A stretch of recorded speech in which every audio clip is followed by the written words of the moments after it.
President. Senator of Michigan. Mr. President, I move that the quorum call be vitiated. Without objection. Mr. President.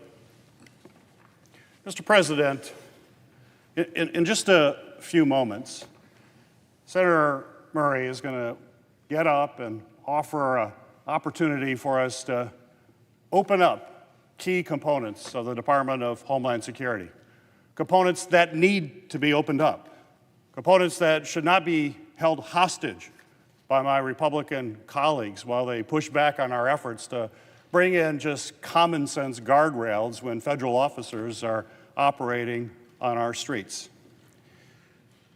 The bill in which she will put forward is a unanimous consent. Every Democrat has already consented to this bill. We want to get this done. The question now before us is whether the Republicans will object. And if they object, it will send a very clear signal that they are not interested in opening up TSA at our airports, FEMA for natural disasters, or CISA protecting us from cyber threats.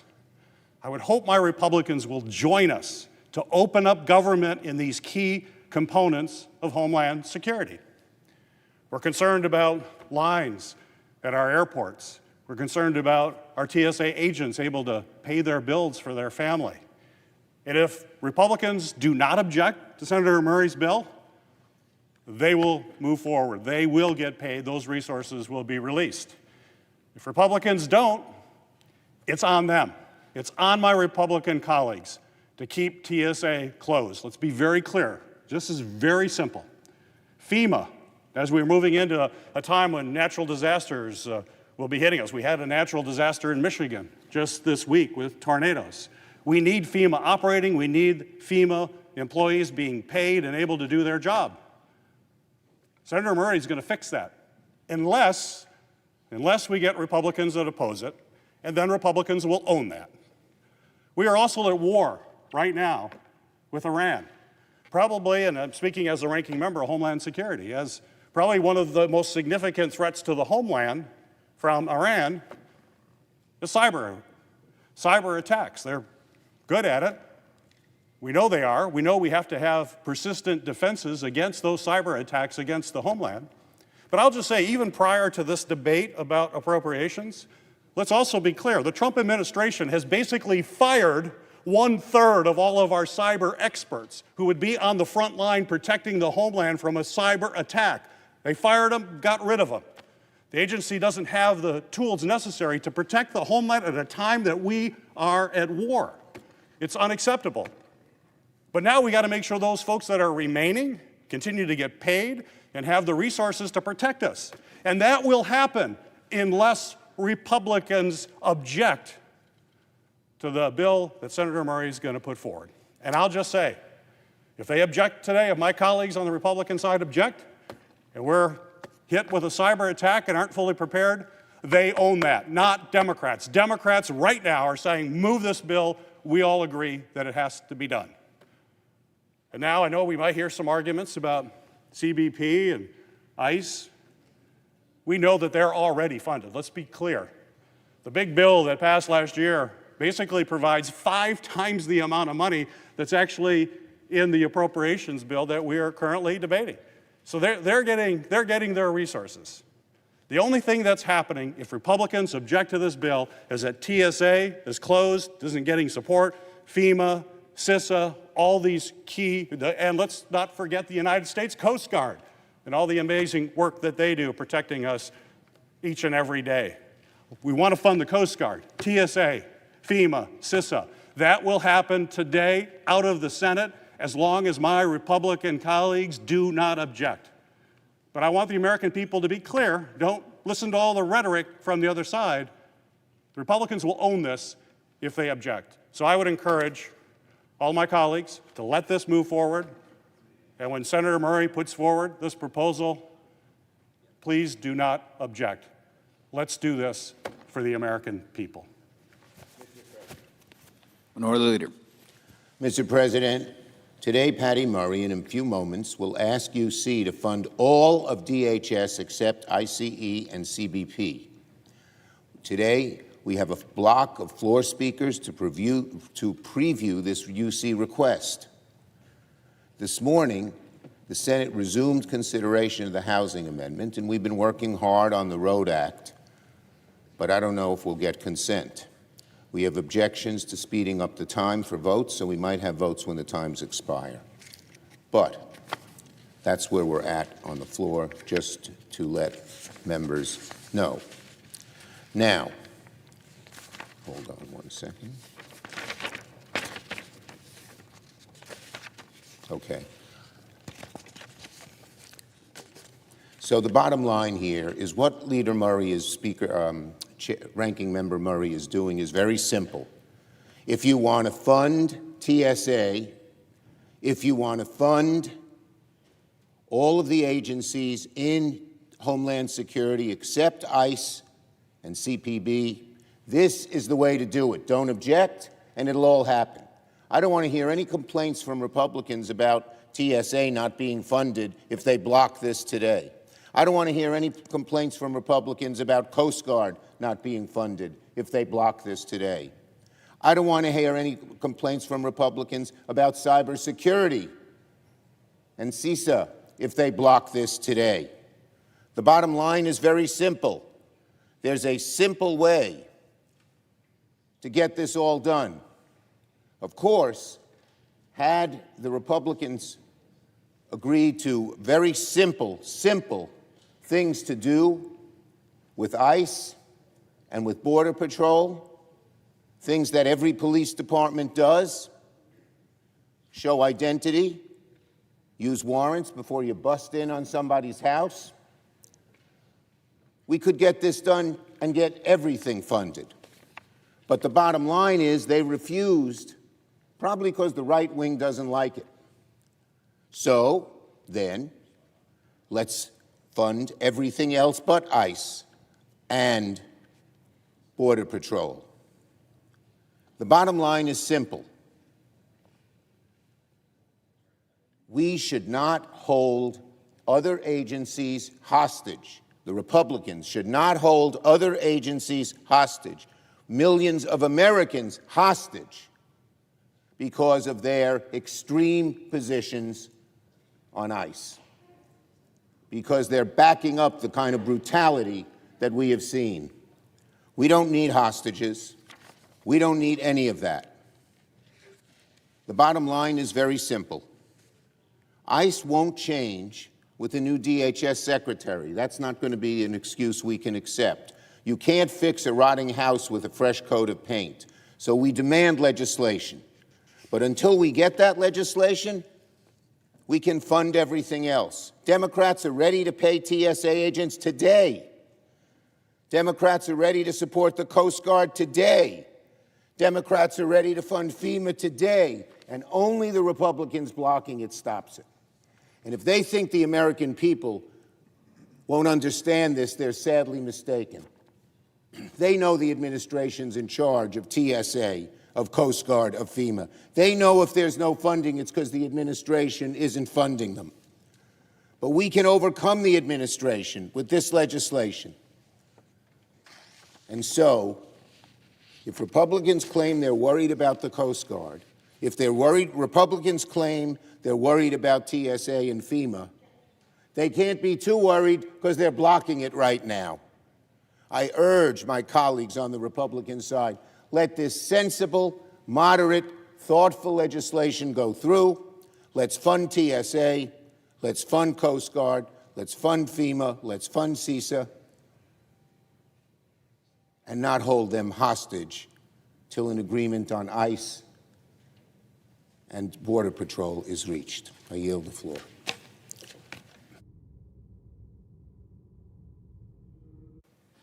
Minority Whip.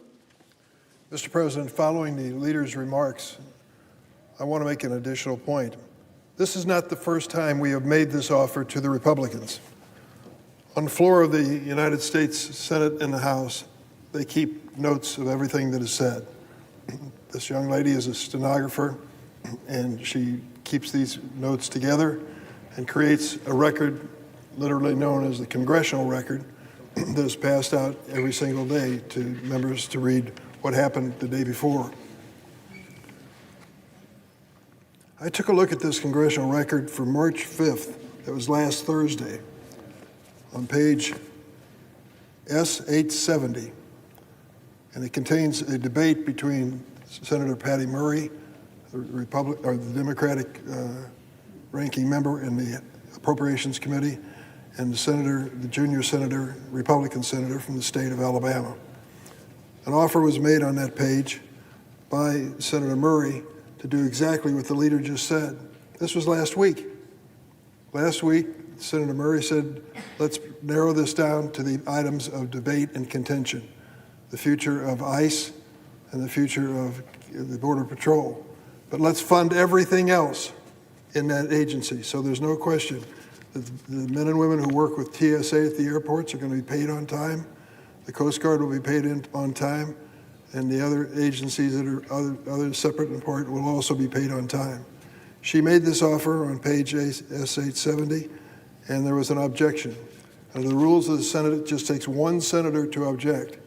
But the junior senator from Alabama, speaking on behalf of the Republican side, objected to funding all of the rest of this department, save two specific agencies. She objected to it, so she had her chance last Thursday. We're going to give the Republicans another chance. We've been told that TSA is about to miss a paycheck. Think of the thousands and thousands of men and women who work in the airports to keep us safe and whether they should receive a paycheck. We think they should, and that's why Senator Murray is going to make that offer today. I hope the Republicans will cooperate this day in a way they didn't last week. It's been nearly a month since the shutdown started. Already, it's the third shutdown of President Trump's second term, the third time. Why? Because the White House and my Republican colleagues refused to consider reforms on ICE. Did you see the videos of what happened in Minneapolis? In your own eyes, you don't need my interpretation. You saw what happened to people there protesting the activities of ICE who ended up being shot and killed on the streets of Minneapolis.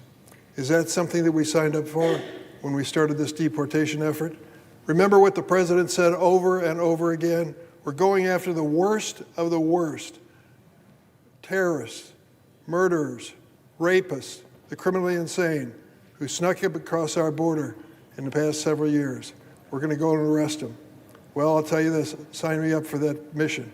We want to make sure our streets are safe, and if someone is here illegally, commits a serious crime, they go to jail or they get out of the country. Two choices. That's a bipartisan feeling. But they've gone further. Take a look at the actual record of ICE and the Border Patrol in this mission that they have of mass deportation that has been ordered by Stephen Miller, the president's deputy chief of staff. 6 out of 7 of the people who have been arrested and detained and moved to different locations by ICE and CBP were people who had no criminal record. None. Not one. 6 out of 7.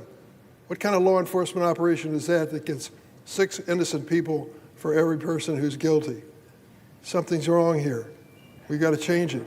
And some basic questions. Would you want to door your house to be crashed down? Of course not. And if you did, you'd think it better be for good reason if the government's going to do that to my home and my family. And that requires the court to give approval to it to happen. It's called a judicial warrant. Except the ICE agents believe they're not bound by that law.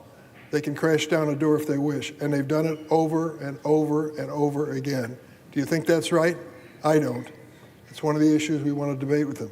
And when it comes to the mask that they're wearing, I talked to law enforcement back in my home state of Illinois. How many of our state troopers wear a mask to work every day? None. How many of the Chicago policemen wear a mask every day? None. What it comes down to is we're pushing for good police practices that are applied in communities all across America. Somehow or another, the ICE agents think they're exceptional. They don't have to identify themselves and they can wear a mask. I think that's wrong.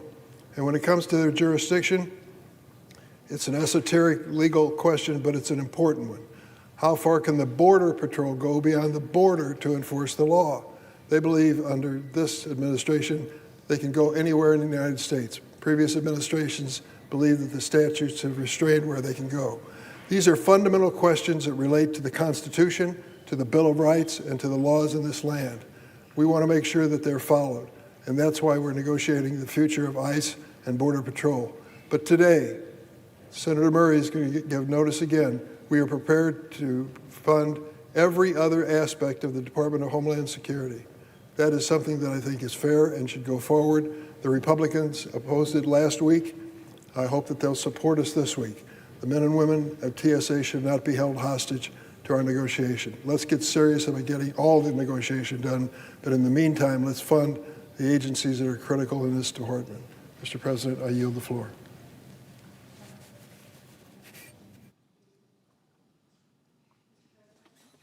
Senator Washington. Thank you, Mr. President. Mr. President, right now, TSA agents are going without pay because Republicans and the White House have decided they would rather shut down all of DHS than pass some very basic reforms to rein in ICE and Border Patrol.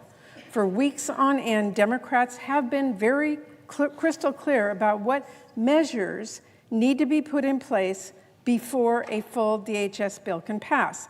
These are steps that the American people are demanding and that local police departments across the country already follow. And we've also been clear that when it comes to reining in these out-of-control agencies and preventing more Americans from being shot and killed by masked federal agents, half steps are not going to cut it. But Republicans are acting like they have no idea what the problem is or what Democrats and what the American people are demanding here. And now Republicans are not only dragging their feet on the basic reforms, they are refusing to fund TSA and FEMA and other important DHS functions while these negotiations continue. Now, Mr. President, in my view, that's just plain wrong.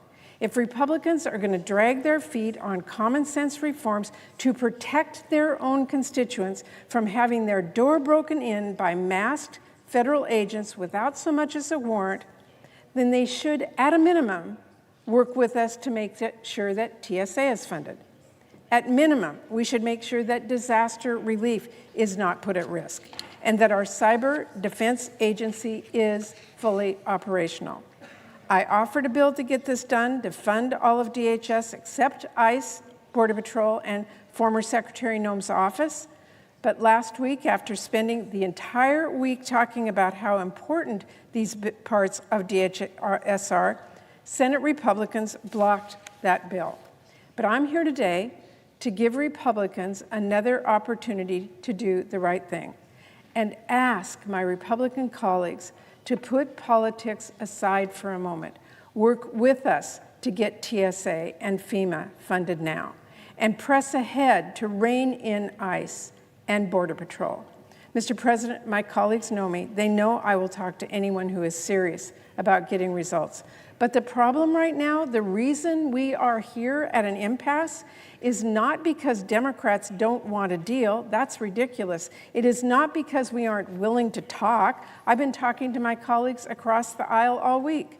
The problem is that Republicans are still refusing to agree to basic measures that we need to protect Americans' basic rights and their safety, the same measures we have been demanding for weeks as part of these negotiations. Look, this just isn't complicated. Democrats' position here is simple. We want reforms to rein in ICE and Border Patrol. We also want TSA and FEMA funded, but we are not going to be blackmailed into cutting a blank check for ICE to get it done.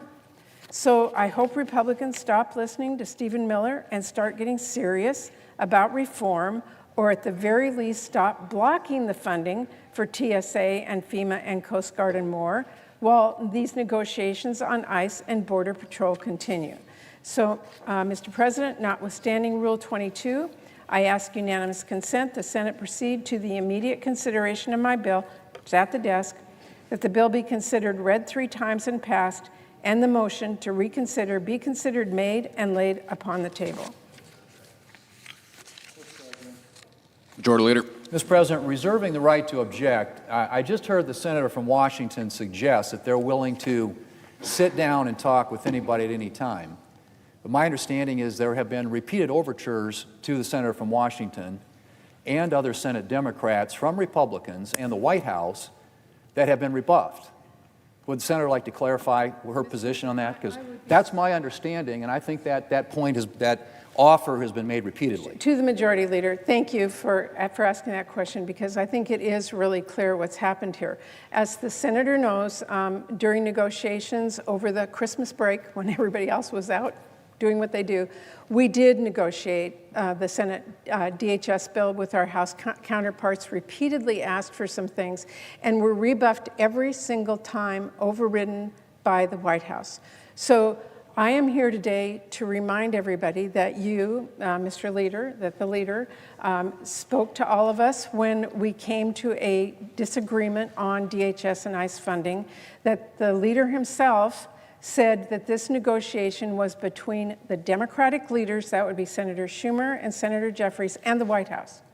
So I appreciate talking to my colleagues. I have talked to a number of them about what they might or might not be willing to, but having my experience here, and I would guess the experience of a number of my colleagues, until we know that the White House is actually really, and not just a representative, but is really at the table, which is what I believe the Majority Leader asked for, those are not real negotiations. I am willing to talk to people, but I'm not willing to sit in a room, have coffee, give away a few things, and have Stephen Miller override whatever we all agreed to in a room until I have that commitment. I'm certain that I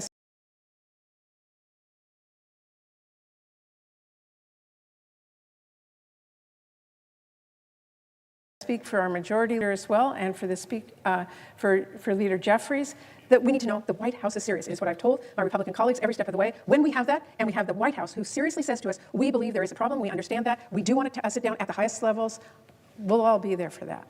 Mr. President, reclaiming my time, the situation to which I think the senator from Washington is referring is how we landed at the agreement on the DHS bill that we've been trying to vote on. Subsequently, Democrats walked away from that agreement. It was the White House, it was House Democrats, it was Senate Democrats, it was House Republicans, and it was Senate Republicans, all negotiated the original deal. The Democrats have more recently said that's not adequate. And so, subsequent to that acknowledgement by the Democrats, there have been several now occasions where Republicans have offered to sit down and talk with Democrats, and there have been offers from the White House. And just to be clear, the latest offer between Senate Democrats and the White House, which is where the senator from Washington is suggesting this should reside, has come from the White House. I think it was somewhere on the order of about 12 or 13 days ago now. 13 days ago. And there's been no response from the Democrats to that latest offer.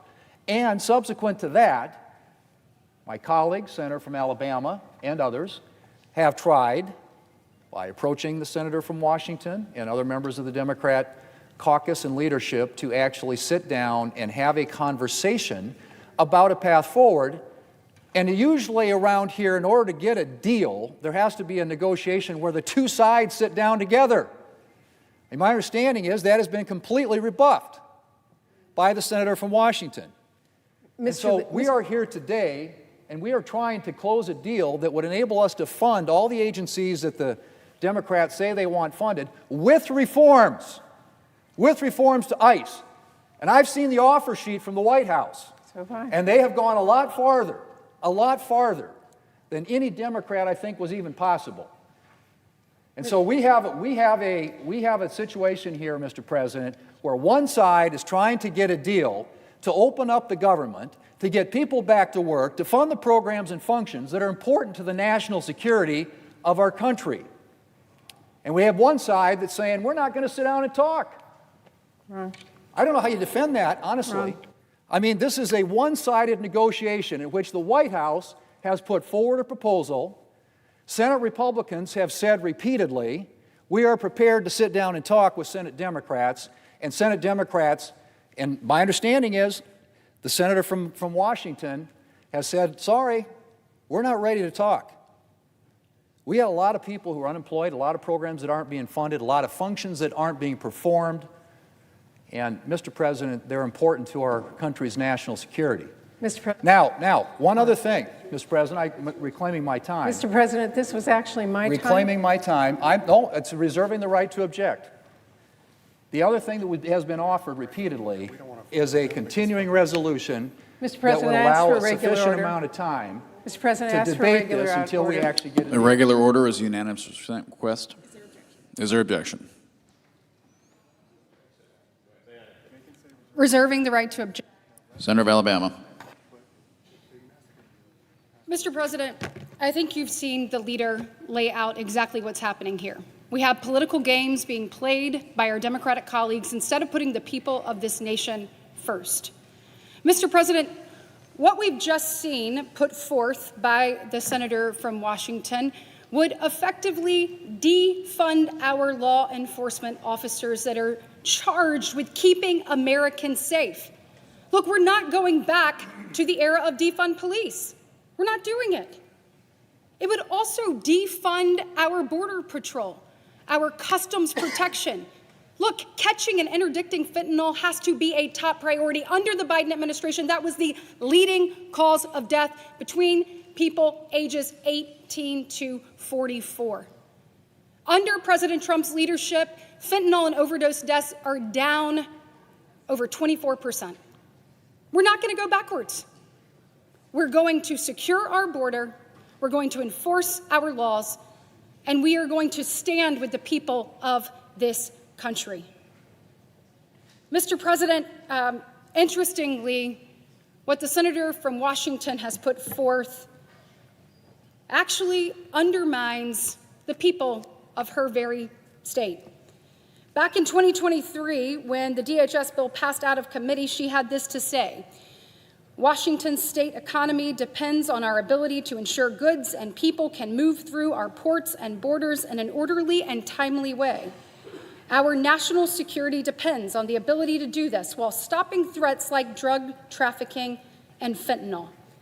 This bill provides critical funding to stop the flow of fentanyl at its source at our borders and protect communities in Washington state and across our country. But today, she stands ready to defund the very people who make this happen.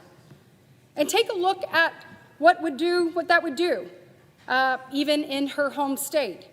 The land ports of entry are many.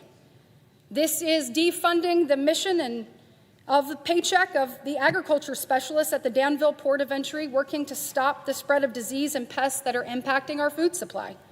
What she's standing here to do today is going to defund the mission of the officer at the Nighthawk Port of Entry, inspecting vehicles and cargo. What she stands here to do today is going to defund the import specialist at the Pacific Highway Port of Entry. She says, let's move forward without these people getting paychecks and missions, their mission funded, and today we say, no way.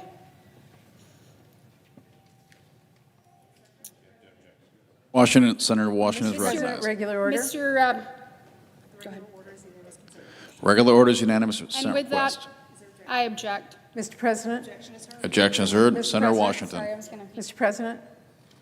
Senator Washington. Thank you, Mr. President. Mr. President, with all due respect to the Republican leader, and I respect his sincerity in representing his side, I respect his sincerity in wanting to find a resolution here, but I need to correct him on one really critical thing.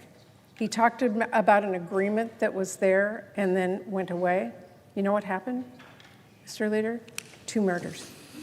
2 murders of American citizens.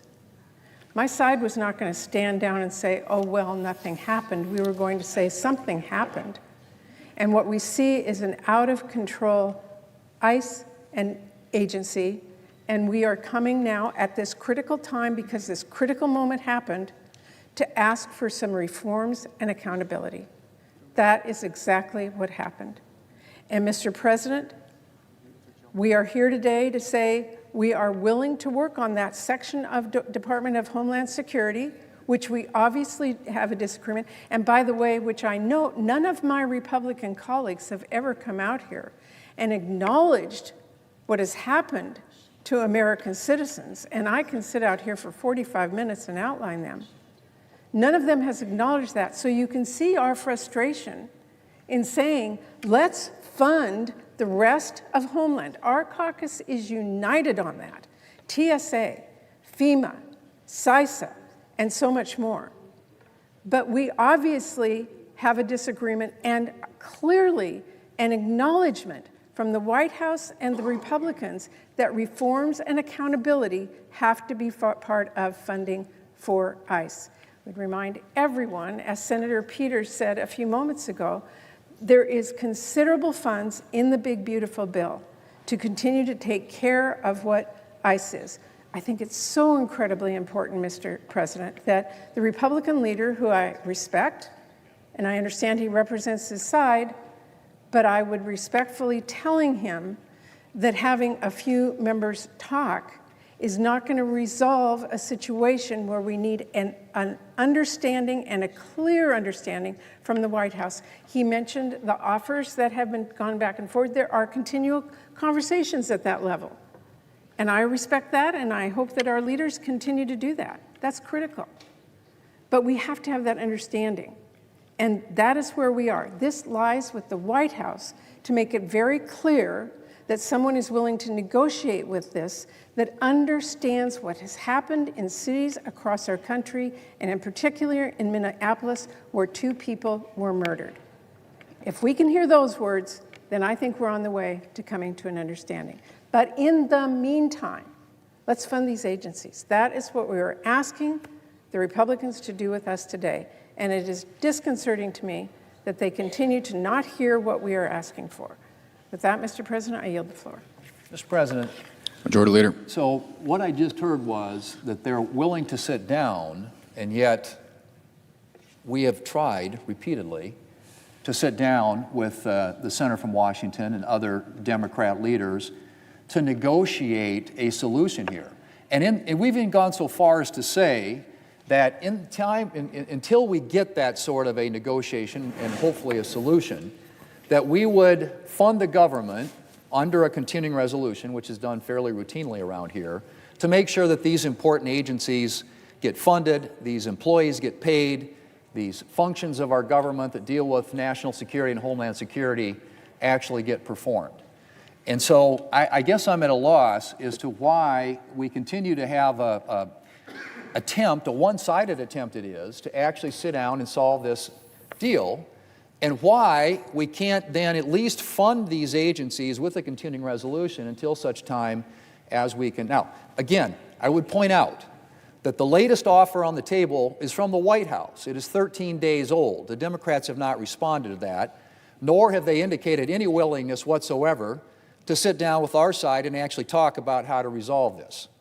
So you have 2 things here. You have a White House offer and a willingness by the White House to sit down and talk, an offer on paper with significant changes in the direction that the senator from Washington and others are asking for, and yet we are just being rebuffed at every turn, even to have a discussion or conversation. Honestly, I don't know how you get a deal without a negotiation. And to have a negotiation, you have to have 2 sides at the table. We have one side at the table.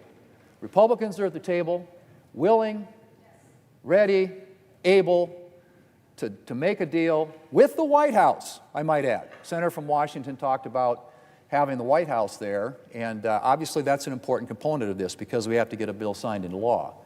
But there is an offer, 13 days old, which hasn't been responded to by Senate Democrats, and repeated attempts by Senate Republicans to sit down and actually have a discussion about this, and complete, utter block resistance.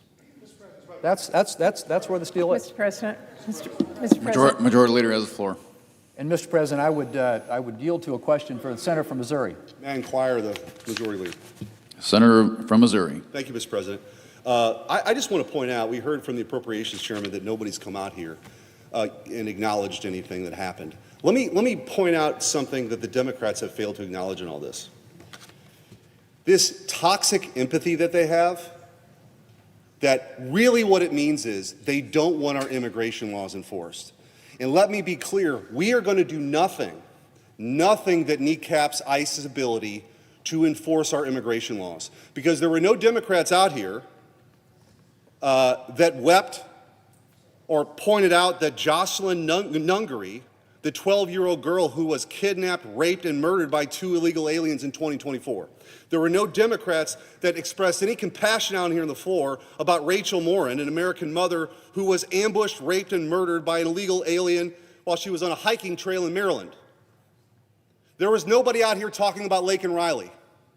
Now, what we have heard from the new Democrat governor in Virginia is that they're going to be a sanctuary jurisdiction and they're not going to work with ICE. They're not going to actually, the guy who stabbed a woman to death at a bus stop, they're not going to let ICE know when that person is released from prison or jail. That's what this debate is about. So let me just sort of pull the veil back about what this really is. Joe Biden let 15 million people in here illegally. This question about deporting illegal immigrants was on the ballot. President Trump was not bashful about it. It was on the ballot, and the American people supported the idea that we're going to deport people. We were going to use our federal law enforcement to deport people. They don't like that. And so the way that they get at mass amnesty now is not passing a law, because they can't do that. It's by not enforcing our immigration laws. So their proposals are not about reform. Their proposals are making it impossible for ICE to do their jobs, and we're not doing that. So let me dispel you of any notion that our side is going to allow you to continue the chaos that has happened inside our country because you all let 15 million people in here illegally. Not going to happen. So the question I have for you as we have this inquiry is, it is unprecedented, the idea that we're having policy debates in appropriations bills. You've done an incredible job, Leader, of saying we're going to get back to regular order. We've done 11 out of 12 appropriations bills. And now, because the Democrats found their controversy of the week, they've moved on to other things. So I'm a little surprised they're still on this. But now they want to start pulling things out of appropriation bills. Pulling things out. And it's just untenable. It's untenable because, let me promise, you would never do this. If you were in charge right now, you would never allow us to isolate anything. You didn't even have appropriations bills on the floor. Chuck Schumer never let a single appropriation bill on the floor in my first 2 years here. So now we're actually working through the process. So the proposals that we've heard from the Democrats, whether it's on judicial warrants or the other issues, they know exactly what that means. It means they want to limit ICE's ability to do their jobs. And we're not doing that. So you can cry about it, you can whine about it, you lost an election over it. The White House has dealt with you in good faith. You want to prolong this until you get another incident. While your activists are on the street confronting ICE agents in sanctuary jurisdictions, hoping they get some viral moment, it's like we're done with that. Okay, we're done with it. Your NGO networks, I know they're still active, they're still doing their thing, but the truth is, all of the incidents that you can really count on, that you can point to, that any confrontation happened with ICE agents are in sanctuary jurisdictions where they don't respond to 911 calls for ICE agents. They don't cooperate with ICE agents. It's very easy for an ICE agent to show up at a penitentiary or a jail or prison and get somebody and deport them. What's harder to do is when they show up in a community and they have to go get somebody out of a house with more people. And they know that is exactly the dynamic. So I guess the question is, have you ever seen anything like this? The lack of good faith. This is really about, and I just want to be clear, this isn't about some reform. This is their final stand in opposition to the will of the American people who voted for deportations. So I just think that this is ridiculous. And by the way, especially ridiculous coming from the appropriations chairwoman, who we finally have regular order on this floor.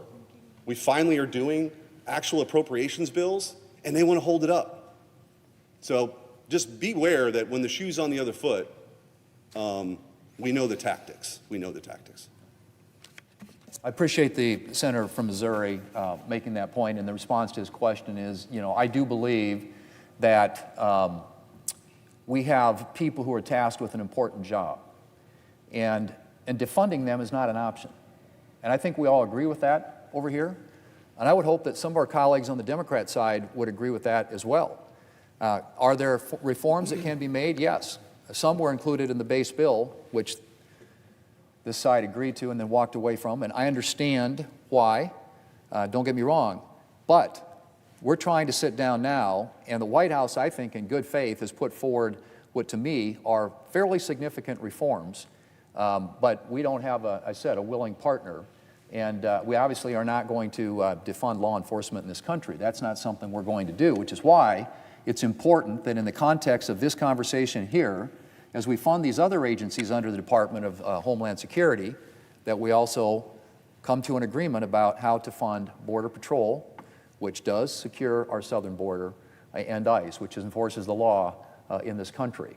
My understanding is the senator from Hawaii wants to enter into this. Mr. President, thank you. I thank both. Senator from Hawaii is recognized. Thank you, Mr. President. I thank the leader and Senator Langford for their deference and trying to turn this into a little bit more of a debate.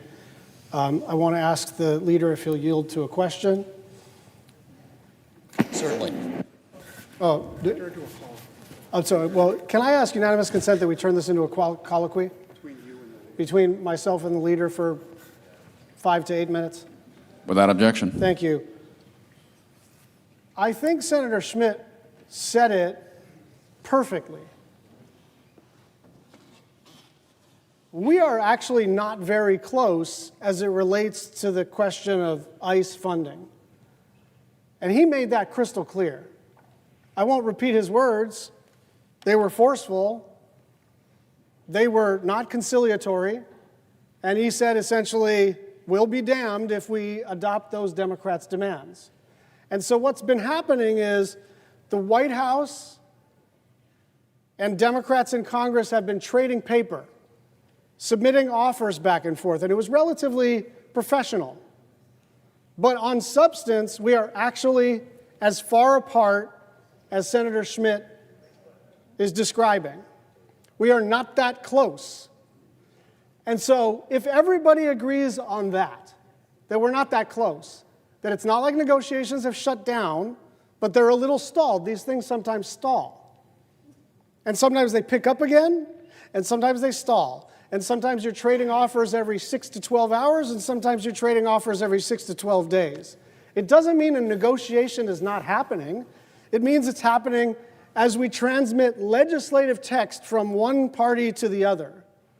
The idea that the only way we can convey that we are negotiating is with a meeting in person is like literally not the way this place works. There are a million ways to negotiate. Sometimes you negotiate live fire drill, Senate floor. Sometimes it's in the cloakroom. Sometimes it's in the leader's office. Sometimes it's in committee, sometimes it's by email. We are in a negotiation, however, we are not close. So if you stipulate to that, then the question is, what the hell do we do about the Coast Guard? In the meantime, you think we're going to cut a deal tonight to reopen those portions of DHS? There's nobody in Congress, staff, journalist, citizen, member who thinks we can cut a deal in time to fund the Coast Guard, the TSA, CISA, and FEMA. And so we can continue this negotiation about ICE, and we should. And if someone's got a complaint about what manner we use, what modality we use to have that negotiation, fine.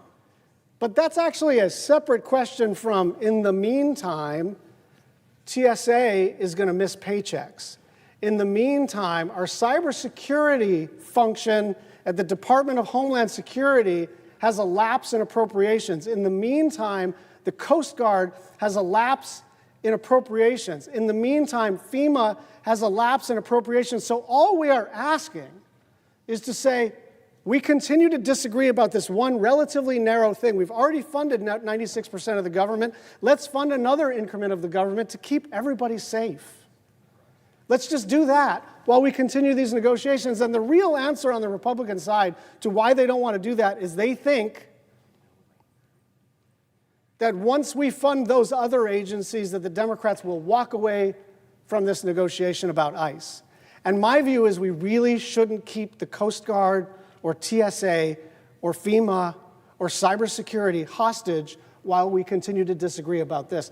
The question of whether or not we fund these agencies is very, very time sensitive. And so that's why we're pushing for this.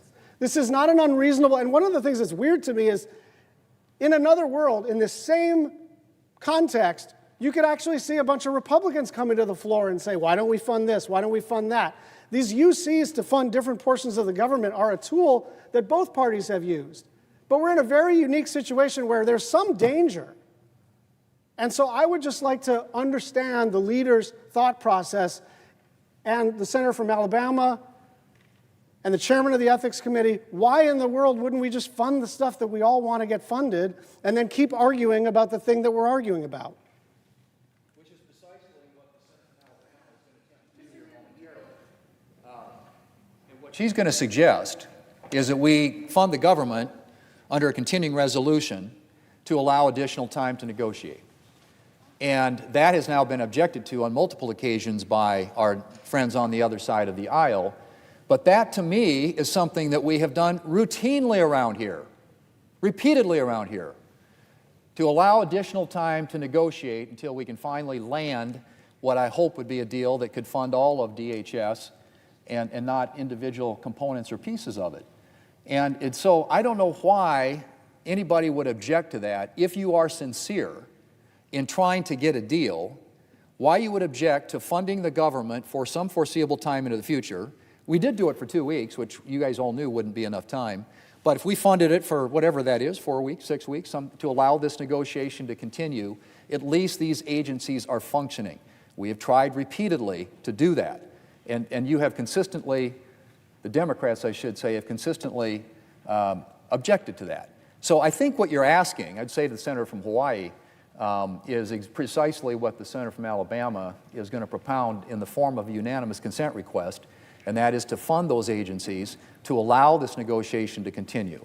And again, I think, I don't know how you can be more good faith, at least the particulars that I've seen in the latest proposal that's put forward by the White House had a number of issues addressed in there that I think were important to the Democrats, and it would seem to me at least that if there's not an interest in agreeing to that latest offer, that there be some counter offer made, or we sit down and talk about that offer. And I think that's been offered up by Senate Republicans as well as by the White House. So I hear what the senator from Hawaii is saying, and I think that's exactly what we're saying right now and what we're trying to do. Mr. President, just 1 minute through the chair with your permission. Senator Hawaii. I understand what the leader is saying. I understand what the senator from Alabama is proposing.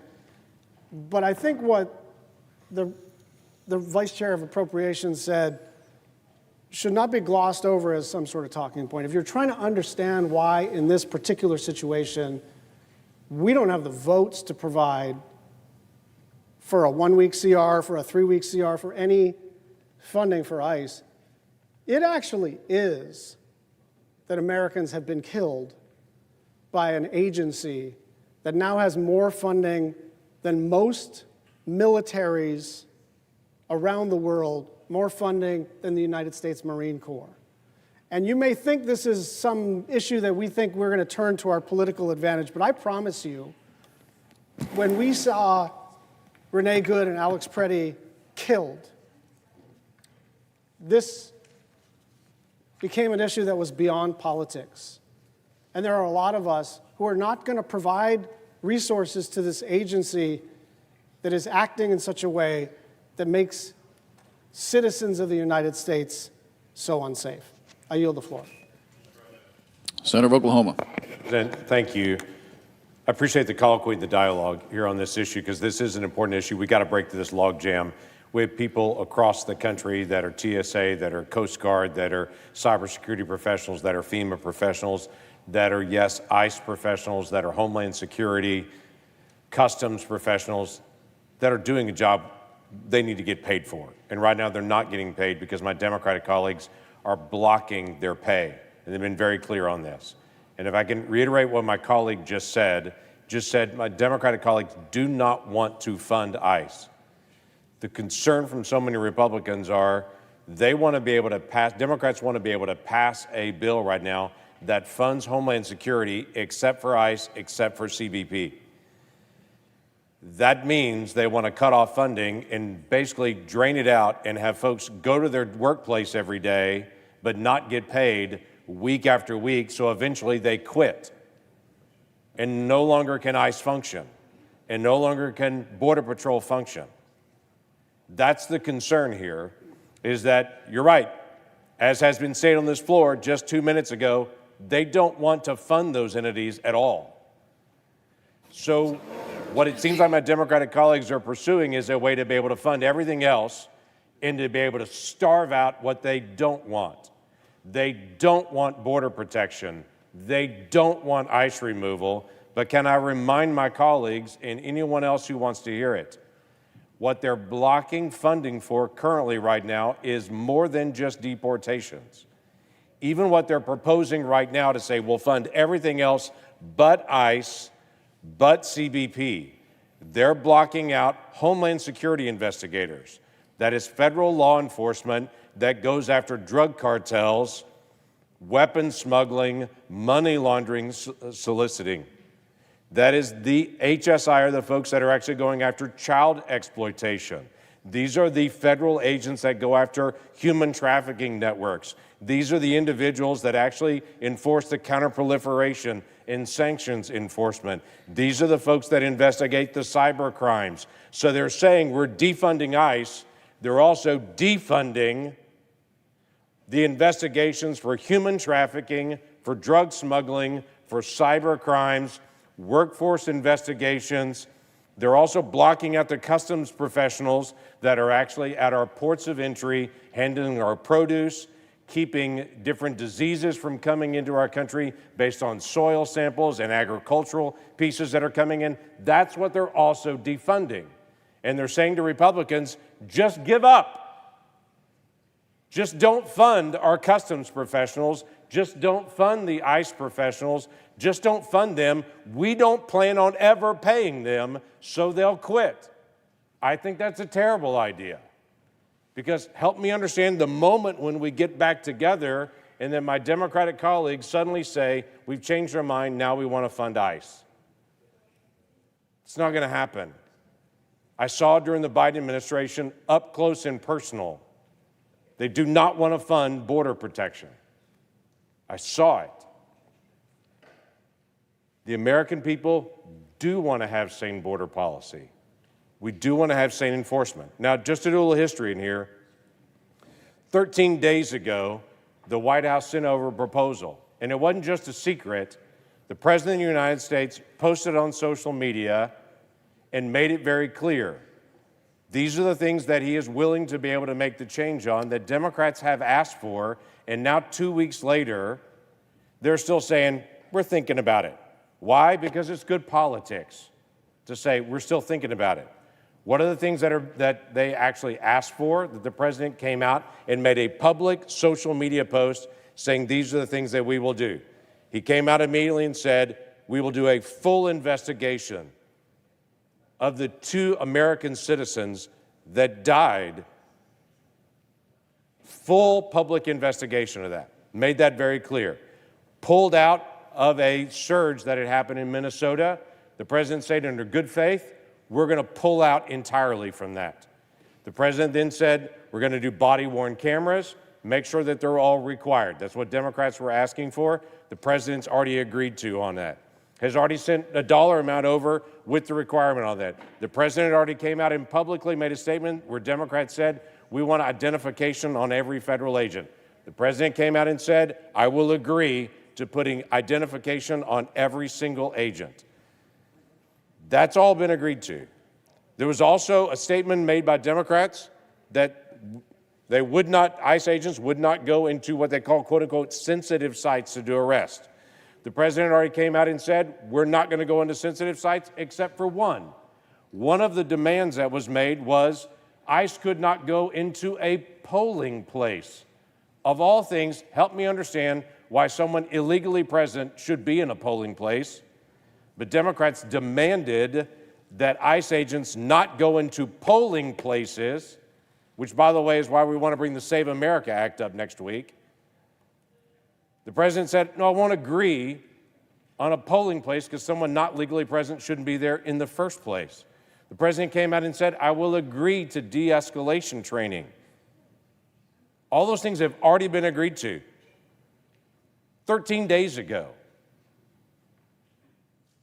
13 days ago. And now because of good politics, the White House just has to sit and wait, I guess, and TSA agents get paid when they feel like it. And in the meantime, the strategy to try to just not pay ICE agents indefinitely until they quit continues to linger. So no, let's fund DHS. There's lots of agreements that the White House has already announced publicly that they want to do on this. They've been sending paperwork over. They've been sending legislative language over. And so far, it has been radio silence. So let's actually solve this problem. This is a room full of grown-ups. Let's have the grown-up conversation, whether it's on this floor or off this floor. But the last thing that we should do is leave this place and not have this thing resolved. Last Thursday, I was on this same floor at this same desk saying, why are we leaving town without this being resolved? All of our DHS professionals are not getting paid, and everybody's just going home like the situation's the same. It's not the same. Let's stay here until we actually get it worked out. But instead, just walked away as if nothing was happening. So let's stay here until we work it out. That would be the right thing to do for all of those families, regardless of what they are, regardless of what their task is. Even the federal agents that are actually right now not being paid or on furlough that are working on child trafficking, even those folks, which the current proposal from my Democratic colleagues are saying we will fund everything but them. I think we should be paying the folks that are actually going after child trafficking. I think we should be paying the people that are going after drug smuggling. I think we should be paying all the folks in HSI. I think we should. So let's do. That I yield the floor, and then let's solve the problem. The senator from Alabama. Mr. President, we would like that opportunity to continue funding the Department of Homeland Security in its entirety while we have a conversation about the best pathway to move forward. So I have two asks of my Democratic colleagues. We said this last week. You agreed. Let's try it again. Let's sit down and figure out what is that pathway forward. We can't move the needle on anything without having a conversation. So let's do it. And let's fund this important agency whose job it is to keep Americans safe. Look, we do really important work in every one of our states, whether it's the Coast Guard, TSA, Secret Service, CBP, ICE, FEMA, and more.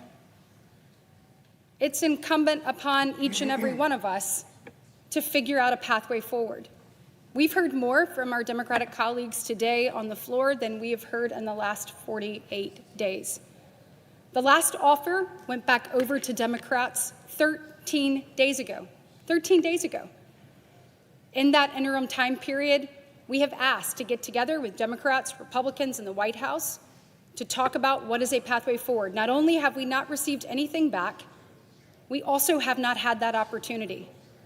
Look, the people who sent us here expect more. They expect us to have tough conversations. They expect us to figure out a pathway forward, and that's exactly what we're trying to do today. We want to fund the Department of Homeland Security. Republicans are offering a 2-week continuing resolution to do just that. Notwithstanding Rule 22, I ask unanimous consent that the Senate proceed to immediate consideration of my bill, which is at the desk, a bill to be considered read 3 times and passed, and the motion to be reconsidered to considered made and laid upon the table.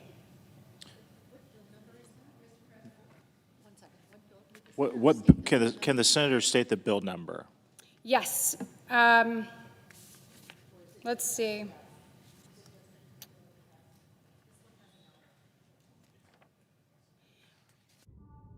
Mr. President, while we wait on that bill number, I want to say this, guys, don't change the rules of the game. I mean, the Senate is supposed to function in a meaningful way to do the work for the people that we serve. Coming out here and wanting to carve this or that without ever sitting down with your colleagues on the other side to talk about a pathway forward or to even talk about this plan is disingenuous, and it's starting a new norm. I can already see when you all are back in charge the number of things that this side doesn't want to fund or talk about, and if this is the approach that we took, you would say we were breaking the Senate. So I ask you today to allow us to continue all of these people getting a paycheck. Everyone in the department, everyone has to meet their bills. They have to make their payments. They have mortgages. They have child care. They have wives' cancer treatment. All of these people do. So we are saying, in good faith, let's pay all the members of the Department of Homeland Security while we find a pathway forward. Bill number, calendar number 156, HR 4553. Is there an objection? Mr. President. The senator from Washington. Mr. President, reserving the right to object. As I have made clear to all of my colleagues on both sides, Democrats are happy to pass funding for most DHS agencies, TSA, FEMA, CISA, and more, while we work on accountability for ICE and Border Patrol. I just tried to pass that bill. What we are not willing to do is to pass a bill with more funding for ICE and Border Patrol and no reforms.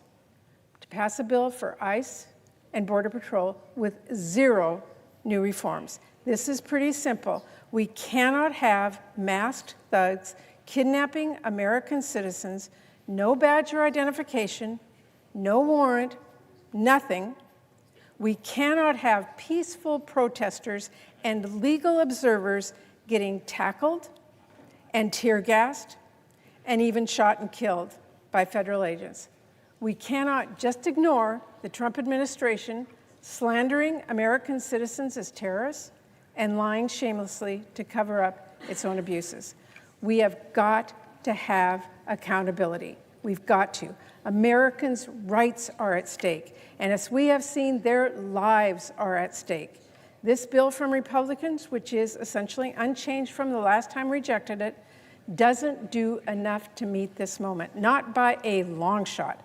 But look, if the senator wants to work with me on a short-term CR to fund TSA and FEMA and the other important agencies without providing more money at this time for ICE and Border Patrol, I am ready. I'm willing to get that done today. So I object. The objection is heard. Mr. President. The senator from Alabama. Look, we stand ready, and I am disappointed that we've objected to being able to fund the Department of Homeland Security that we just saw my colleague from Washington object to. The proposal that they are offering does this. Our proposal today that we just put on the floor was $100 million for drug interdictions. The proposal that they put on the floor today was zero. When you're looking at the proposal that they just objected to here on this floor, we had $2.5 million for the Center for Countering Human Trafficking at HSI. Their proposal that they put on the floor today, zero. Zero. The proposal that we put on the floor that they just objected to, Mr. President, $2.1 million for increase inspections for ICE detention centers. And they just objected to it. The proposal that they put on the floor, zero. Zero. The proposal that the Democrats just objected to, moving forward to fund, we just asked to fund TSA. We just asked to fund the Coast Guard. We just asked to fund Secret Service. We just asked to fund FEMA. We just asked to fund CBP, ICE, and our proposal had $7 million for investigations of child exploitations and forced labor at HSI. Mr. President, do you know how much was in the Democratic proposal that they put on the floor today? Zero. We're not going to turn our back on law enforcement. We're not going to turn our back on border security.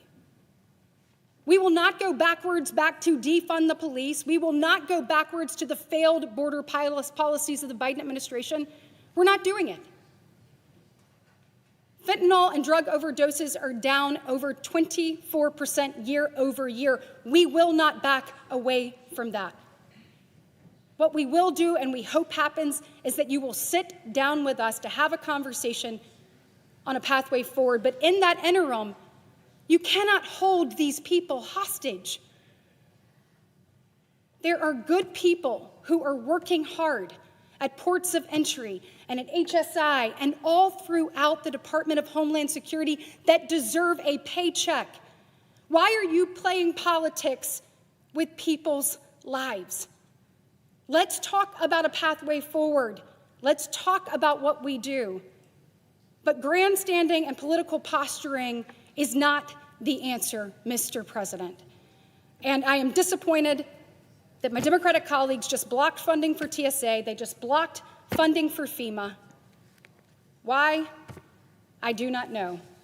But I am hopeful they'll come to the table so that we can find a pathway forward. And with that, Mr. President, I yield the floor. The senator from New Jersey. Mr. President, we did put forward a proposal to fund TSA, to fund FEMA, to fund CISA, to move forward on so much of what the American people know needs to move forward on. We're not negotiating in a vacuum here.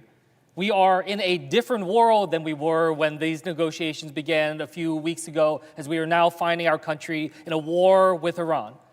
We're seeing American service members in harm's way. We see this president recklessly pushing on and not caring at all about how many billions of dollars that he is spending each and every day in prosecuting this war without the kind of thinking of what is needed to be able to protect our service members, Americans in harm's way, our diplomatic posts. So we are trying to come up with solutions here, understanding the challenges that we're facing. These are not normal times. This is not the same world. And what we tried to do is come forward here focused on a pragmatic, realistic approach on what it is that we can agree upon. It is what every family has to deal with in terms of understanding how to be able to come up with solutions that move forward, especially in these dangerous times. And we know that Americans have these concerns.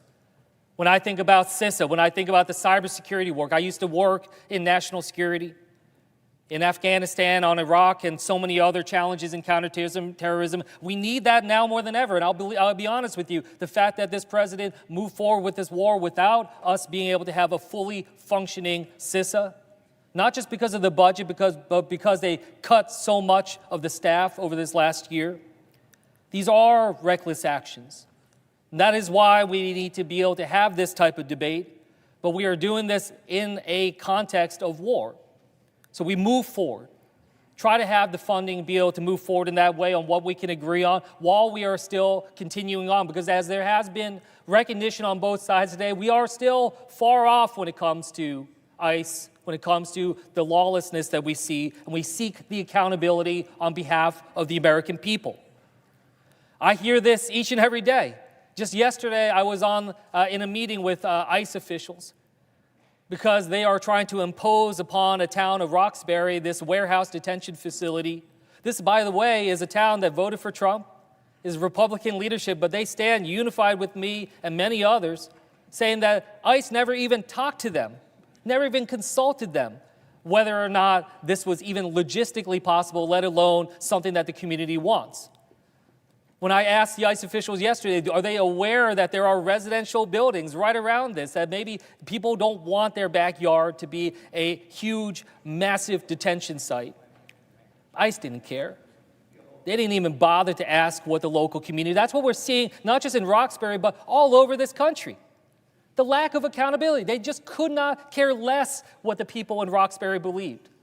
And that is what we are trying to stand up for. And I promised that community, again, a community that voted for Trump, Republican leadership, that I will do everything that I can to be able to restore that sense of accountability, restore that sense of movement forward. They do not want a single dollar to go to this warehouse, and I don't want a single dollar to go to ICE as we continue to see the lack of reforms pushed forward. And I understand the concerns and the challenges that are out there.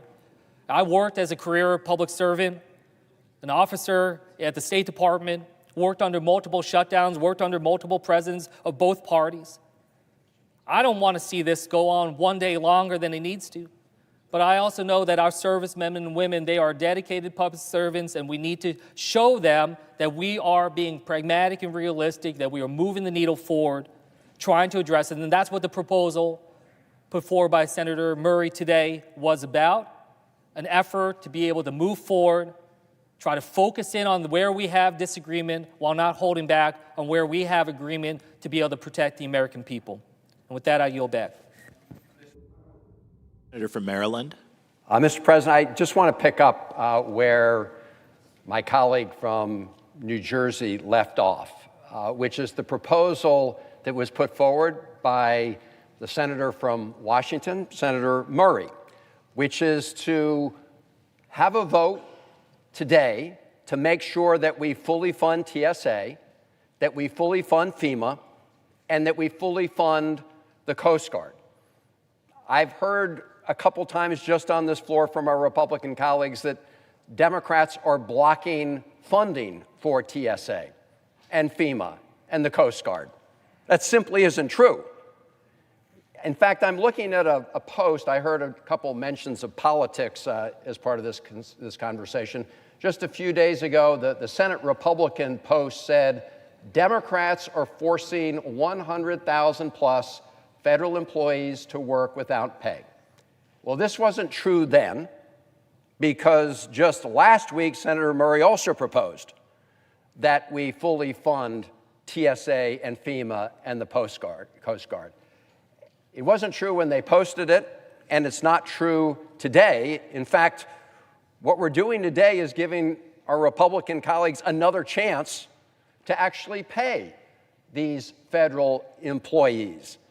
Now, I don't think anybody is confused about what's happening here, and that is that the American people understand that Trump's ICE operation is out of control.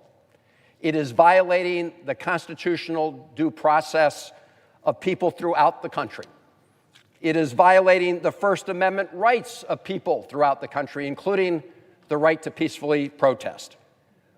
We all recall, like it was yesterday, the fact that DHS agents shot and killed 2 American citizens in Minneapolis, Renee Good, and Alex Preddy. And then the Secretary of Homeland Security, the former Secretary of Homeland Security, turned around and called them domestic terrorists, called the victims of those shootings domestic terrorists. And from the very start, the Trump administration has lied to the American people about the targets of the ICE operation. And I heard it again on the floor of the Senate here today. They said they were going to go after the worst of the worst, people who are here illegally and posed a threat to public safety in our communities. That would have been acceptable, but that is not what they're doing in the overwhelming number of these cases. In Maryland, they swept up a pastor from the Eastern Shore. They arrested and imprisoned and then deported a small businesswoman from Hagerstown. She'd been here 20 years, Vietnamese-American woman, beloved in her community, had a nail salon business. And the list goes on and on and on. In fact, Republicans are beginning to recognize that this is completely unpopular with the American people. Yesterday, here are 2 headlines. One is in the Washington Post. White House tells House GOP to avoid mass deportation talk ahead of midterms. Here's another headline. Axios. White House tells House Republicans to stop talking about mass deportations. Well, they want Republicans to stop talking about mass deportations, but they're not actually doing anything to stop mass deportations.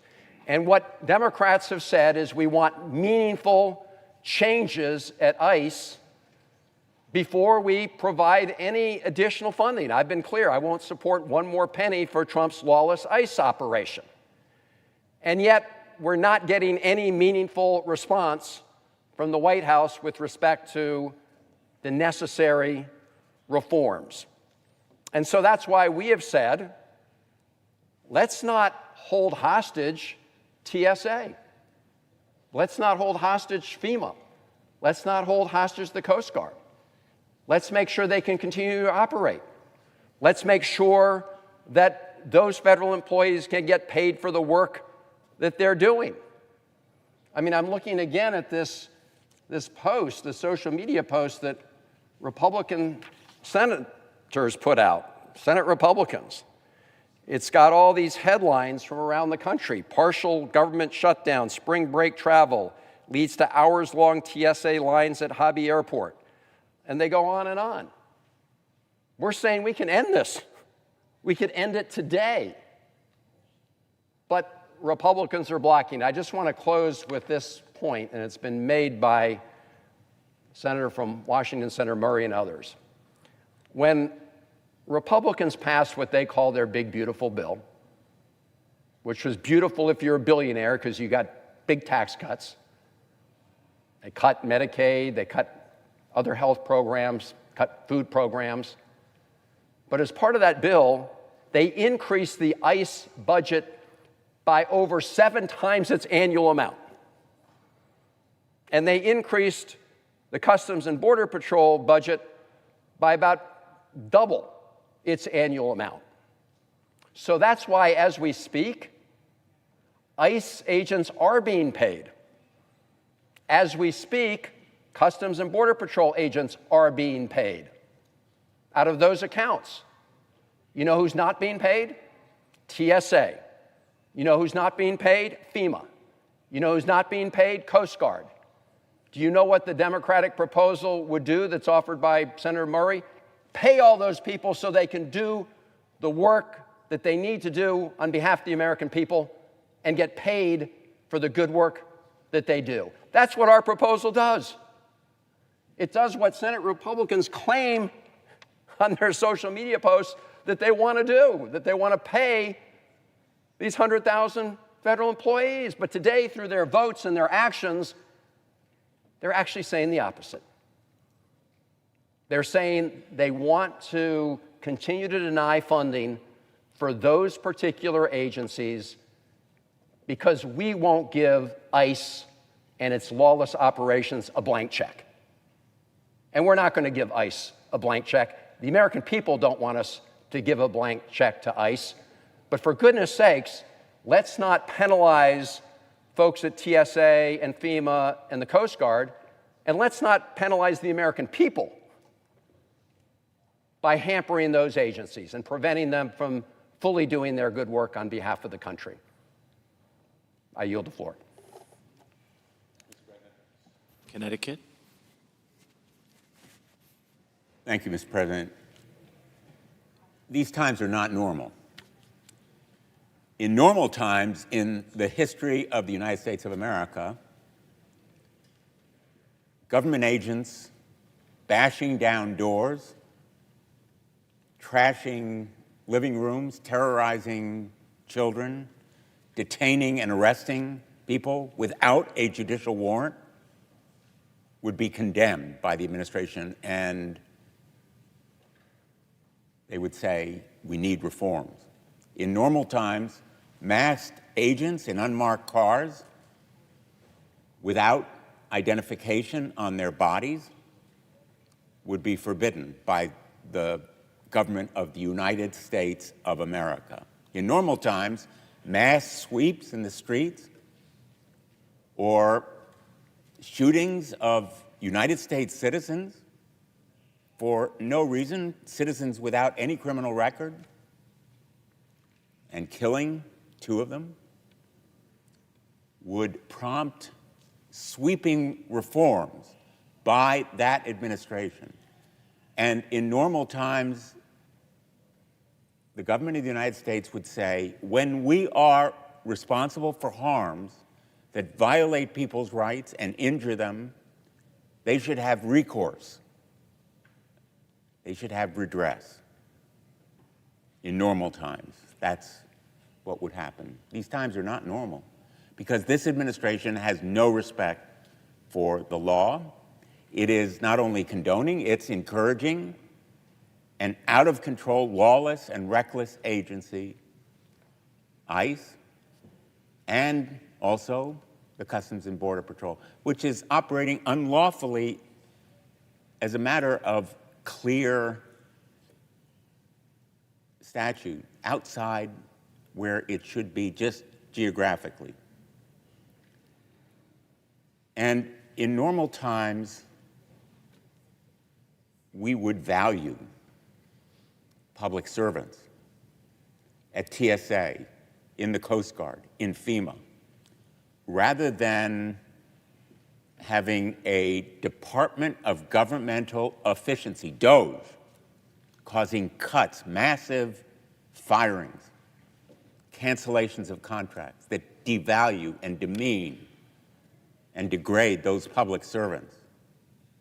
The failure to pay them now reflects that demeaning and degrading attitude toward public servants, because this administration has the money to provide those payments. And it has done in the past, moving funds from one account to another in ways that are perfectly possible now, but the measures that we have before us would compel them to pay those public servants. These times are not normal, and that's why we stand here today, to insist that the Constitution of the United States be respected. 250 years ago, colonies revolted because British soldiers bashed down doors and took stuff from the colonial settlers. And America revolted. It took years, long years, winter fighting, George Washington rallying the troops, continuing to recruit and keep them going along with others, a fraction of the population at that point enduring suffering and pain far more painful than standing in line at an airport. But the values and the laws that we are here to defend are what should be normal in America. They are what is normal in our Constitution and our respect for individual rights and liberties.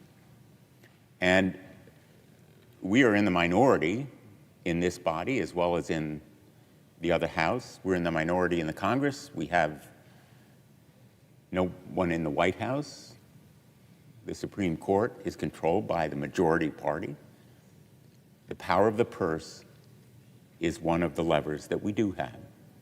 And we are using that power to say no to DHS funding as long as these kinds of violations of laws are occurring and reoccurring, not only in Minneapolis, but all across the country. And the hearings that I held in the Permanent Subcommittee on Investigation, the spotlight hearings, with people, United States citizens, who have been dragged out of their cars and assaulted, forced to the pavement, injured, denied medical care, access to phones or lawyers or their families. The hearings that we had with a whistleblower who told us that that kind of misconduct was no accident. It was the result of instructions and training specifically given to those agents to violate the Fourth Amendment. And of course, the brothers of Renee Good, who was killed, telling us how it happened. America is demanding these reforms. It isn't we who are imagining or hypothesizing the need for them. America is demanding them after America has seen what ICE and CBP are doing. And we can enable payment of TSA and FEMA and the Coast Guard and those brave and dedicated public servants in those agencies by simply approving today the measure that the senator from Washington has so ably brought to us. Common sense reforms are not incompatible with the payment of these individuals. Let us pay them now, adopt this measure, and then make sure that we keep faith with America, that we adhere to the rule of law, that we apply the same standards of conduct to federal agents as apply to local police in your community. If your police chief took the position that this administration has done, they would be fired. If they defended local police who bashed down doors without a judicial warrant at homes without consent, if they defended masked members of their local police force doing sweeps with masks, without identification and unmarked cars, they would be fired. And if they opposed the idea that people who were harmed in violation of the law by local police should have no recourse, they would be fired. So I hope my Republican colleagues will get serious about what should be normal, and that they will decide what to do, what is best for their constituents and for Americans. We're ready. We have been ready.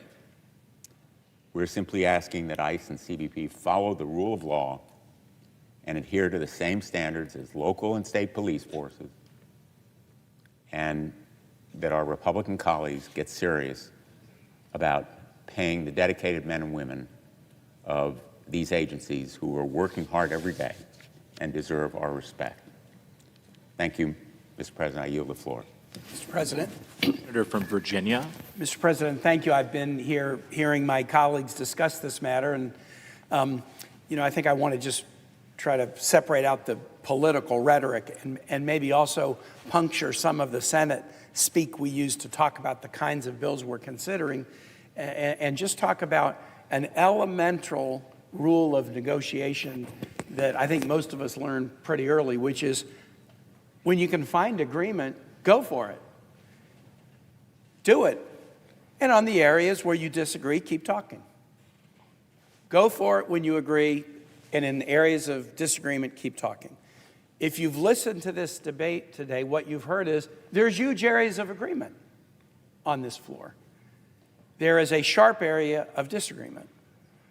We can act on the agreement, and we should. Everyone on this floor, I believe, certainly those who have been here talking today, and I think the overwhelming majority, we have agreed that TSA should be funded. We have agreed that the Coast Guard should be funded. We have agreed that FEMA should be funded. We've agreed that the CISA cybersecurity agency should be funded.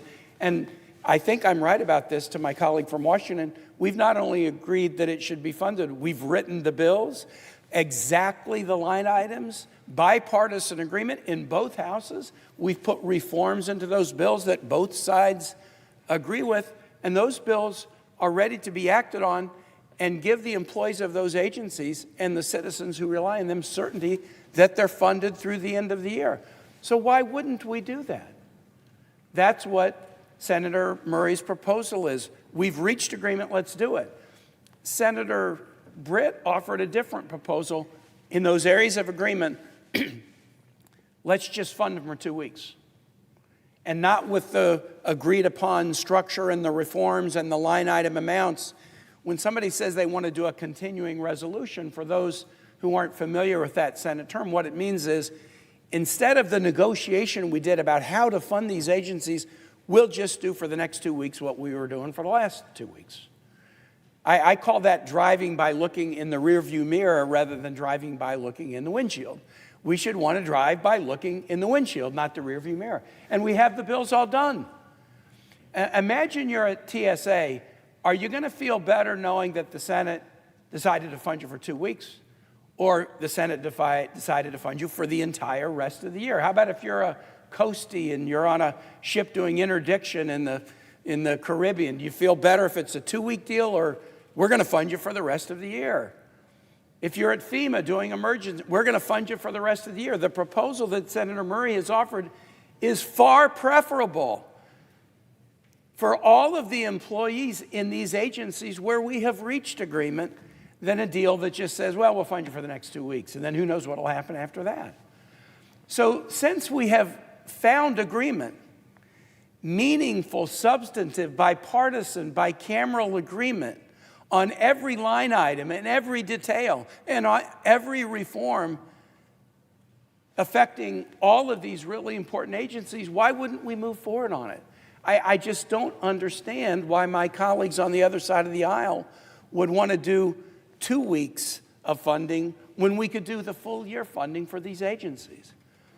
The area of disagreement is obvious.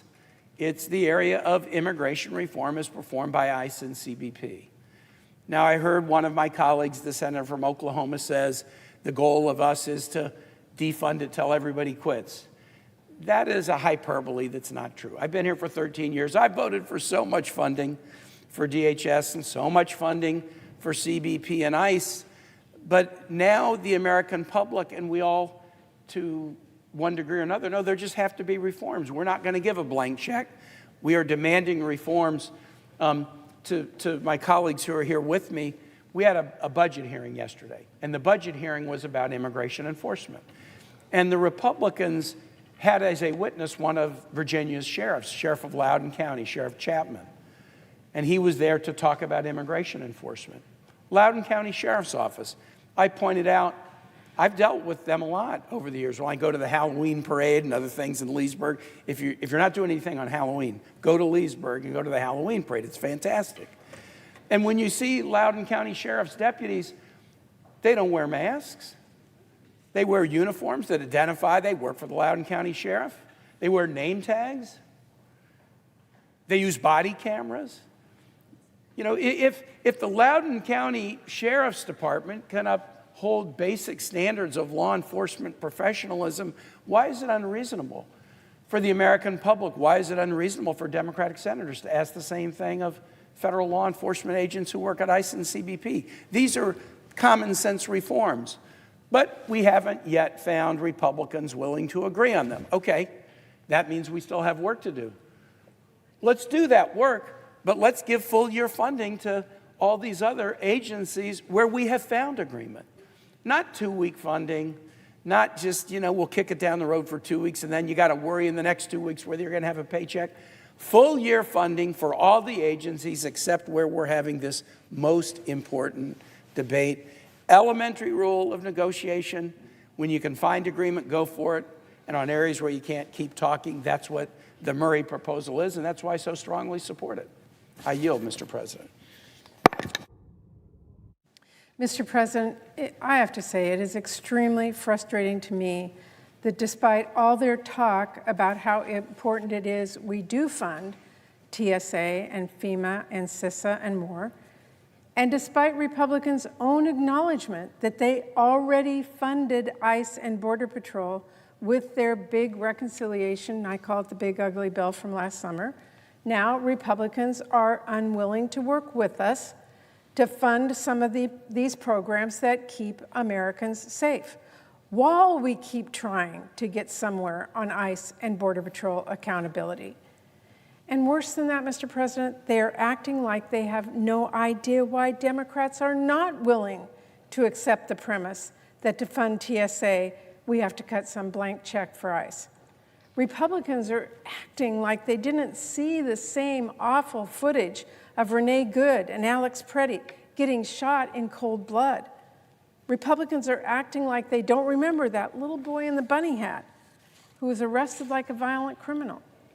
Republicans are acting like they don't remember the family that got tear gassed on the way back from a basketball game, or the American citizen that was marched out of his house in the freezing cold in his underwear. As a reminder, because apparently Republicans need it, the Senate has had at least 2 hearings on this since Alex Preddy was murdered by CBP officers. And with a couple of exceptions, we have not heard any Republicans in those hearings suggest they want to work with us on reforming the agencies and reining in DHS. And yet some Republicans are acting like they have no idea now why we are demanding things like body cameras, visible identification, adequate training standards, and basic standards, as the senator just spoke about. Local police, same as our local police on things like use of force and requiring warrants before some agent smashes in your door and drags someone away. Republicans know exactly what Democrats have been asking for because weeks ago, Democrats provided Speaker Johnson and Leader Thune a list of 10 critical reforms that we needed to pass the Homeland Security bill. Unfortunately, Republicans have been saying no on many of these items, as far back as last year, or in some cases, first they'd say, sure, we'll work with you, and then Stephen Miller in the White House would get involved, and Republicans would say, never mind. Now, last year, Democrats were already talking about many of these reforms that we are now talking about today. In July, some of us introduced a bill calling for no masks and for clear identification. And then we saw federal agents shoot citizens and lie about it, like in the case of Miramar Martinez. And we heard horror stories of masked agents dragging away American citizens for no reason. One American citizen was dragged off and detained twice, not charged with any crime, not arrested with a warrant, just picked off his work site until ICE realized he was a citizen. That happened twice to the same guy. That's exactly why Democrats have been saying, let's take off the masks. We cannot have unaccountable agents. Republicans said no to that idea. And then the world watched as Renee Good was shot and killed by an ICE agent and denied any medical care, something even the most basic training, to say nothing of morals, should have told officers was wrong. So Democrats pushed in our DHS funding negotiations. We said, this is exactly the kind of thing we are gravely concerned about. We need serious reforms and accountability. Still, Republicans said no. Then, an innocent man, an American citizen, was dragged out of his home in the freezing cold in his underwear, and agents refused to even look at his ID, which showed they had completely the wrong guy. And yet, when Democrats pushed to require real judicial warrants, Republicans said no. A little boy in bunny ears was ripped away from his home for absolutely no reason. Republicans said no. A family on their way home from a basketball game was tear-gassed. Republicans said no. A woman on the way to a doctor's appointment had her window smashed. She was dragged out of her car. Republicans said no. And Alex Preddy, tackled to the ground, shot in the back several times by federal agents, another completely unjustified killing, a murder of an American citizen. And the Trump administration tried to slander him as a terrorist. For a moment, even some Republicans said that was concerning, that was unacceptable, that was wrong. But we all know what ultimately happened. Republicans have for weeks now refused some pretty basic steps to make these agencies accountable. And once again, Republicans said no. Well, Mr. President, the American people are not going to take no for an answer. Stephen Miller is not above the Constitution. Donald Trump is not a king who can just sic an army of masked thugs on whatever city he wants to punish next. And Democrats are not going to write a blank check for rogue agencies that are trampling on the rights of Americans. Nor are we going to accept the premise that the only way to fund TSA or disaster relief is by giving money to ICE. That's absurd. Now, some on the other side are claiming the bill I just offered would defund customs or Homeland Security investigations. Mr. President, that is also absurd. All the bill I just offered does is fund the rest of DHS while talks continue on ICE and Border Patrol. And the simple fact is, Republicans have already funded those agencies when they gave them more money than most militaries, by the way, in their big, ugly bill. And Republicans' latest tactic, trying to use a war as leverage against accountability for Americans, that's just plain wrong. It is cynical and it is utterly transparent. We are not going to give Trump a pass on citizens getting shot and killed here in America just because he single-handedly chose to start a war that has led to Americans being killed across the globe as well. Who in the world thought that argument would fly? Did Stephen Miller tell Republicans 2 wrongs make a right here? Did you think that was going to convince anybody?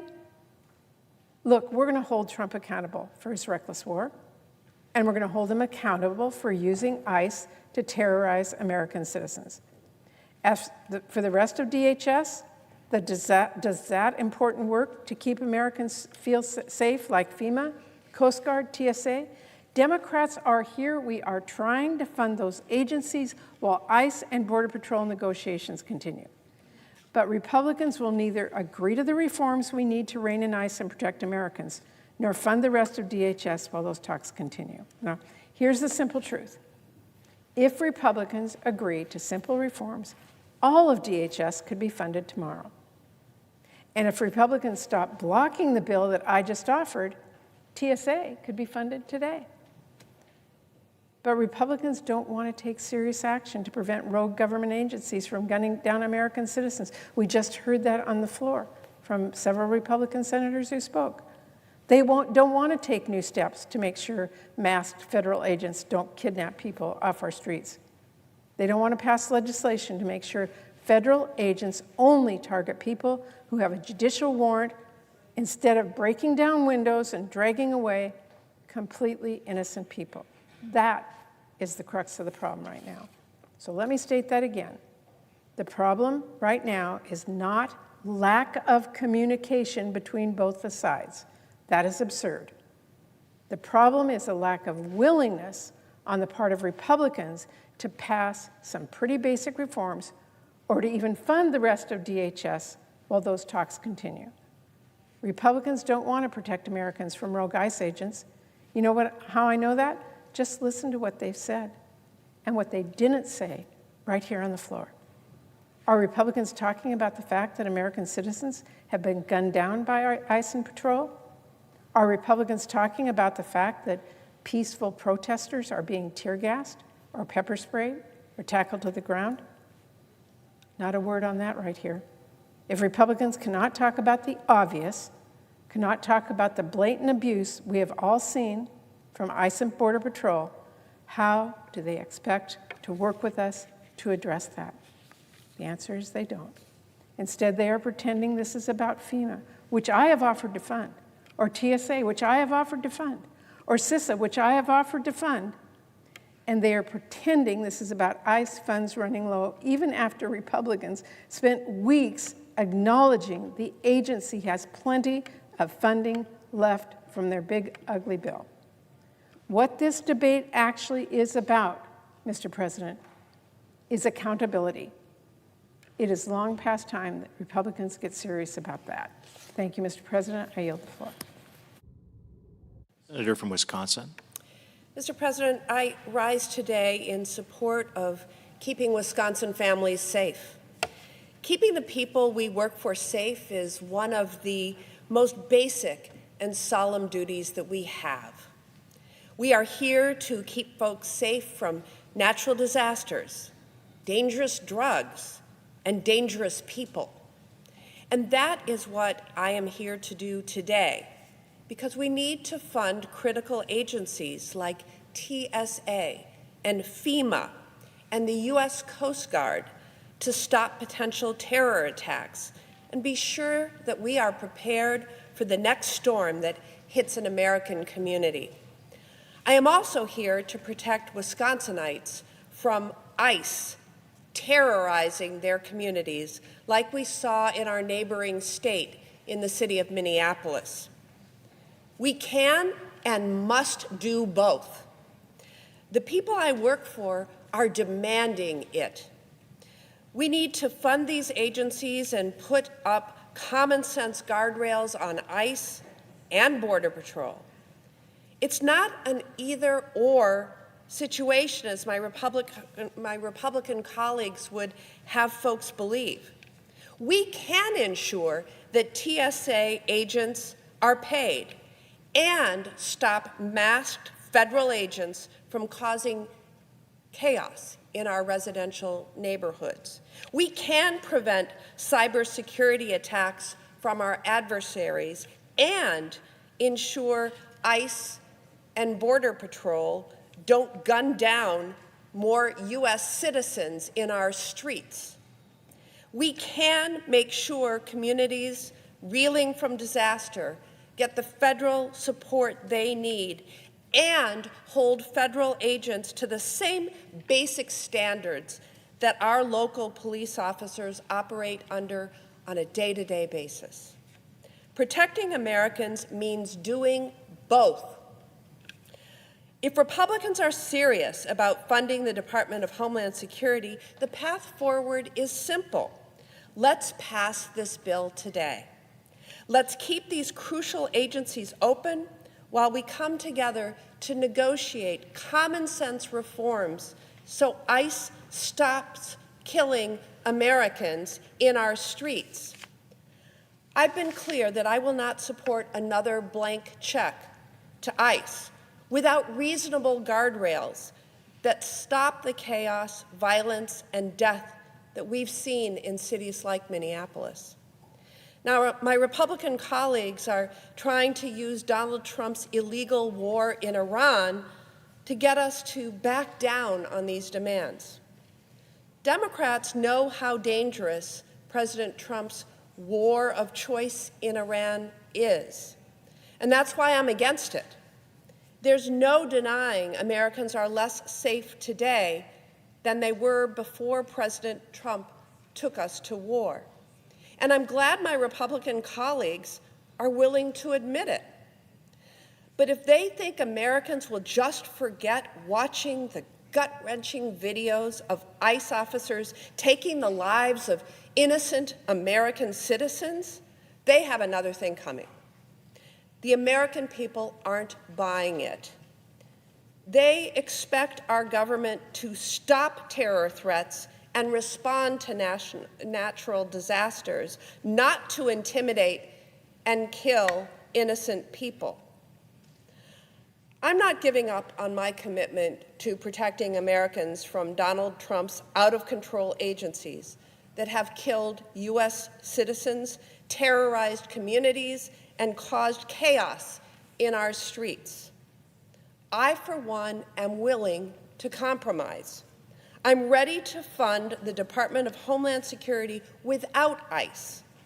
This straightforward plan funds key agencies while giving my Republican colleagues more time to come to the table on common sense reforms that Americans overwhelmingly support. Mr. President, I yield. Mr. President, every day the Democrats refuse to fund DHS. They choose politics over the safety and security of our great nation. They continue to be the party of open borders and to fund the police. This just in over the wires, Mr. President. Breaking, the FBI has warned police departments in California that Iran wants to retaliate for American attacks by launching offensive drones against the West Coast, according to an alert review. That's from ABC News. Mr. President, we can expect these threats to ramp up every day, and meanwhile, my colleagues across the aisle refuse to fund DHS. Mr. President, this is a political reason.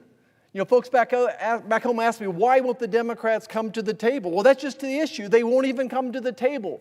The White House gave them a new deal, but the Democrats refuse to sit down with the White House and do any further negotiation. There's no negotiation any further for weeks now at the subcommittee level, at the committee chair level, at the whip level, at the leadership level, with our leader and their leader. They refuse to sit down with us. That's what America needs to understand. The Democrats won't even sit down to have this discussion. That's because it's a political issue that they happen to like.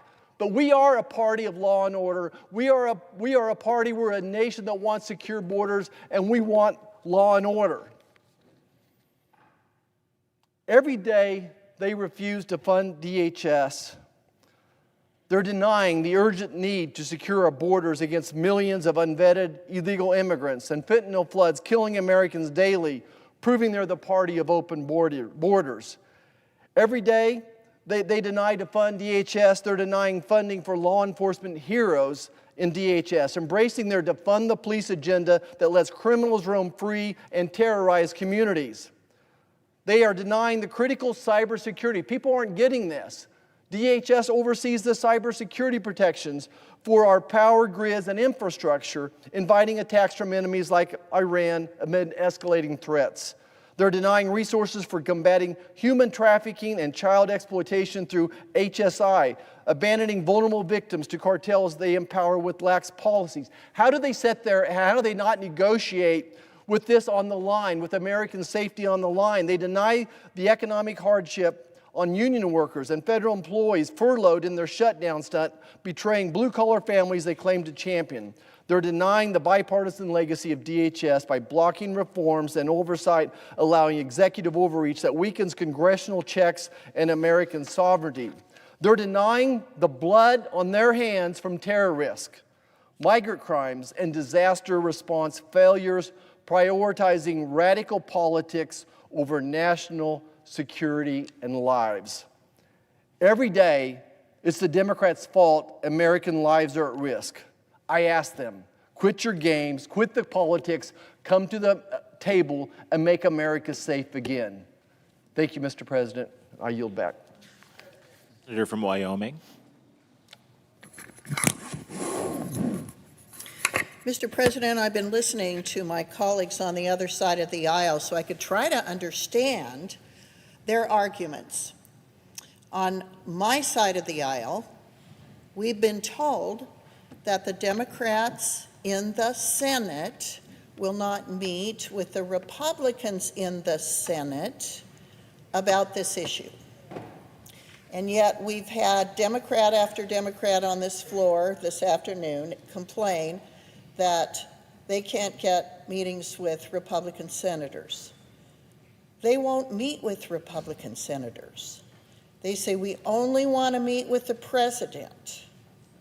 Now we hear the president has submitted a proposal to them that is extremely reasonable. That's what we hear on the Republican side of the aisle. We haven't seen the president's proposal to the Democrats because they won't show it to us.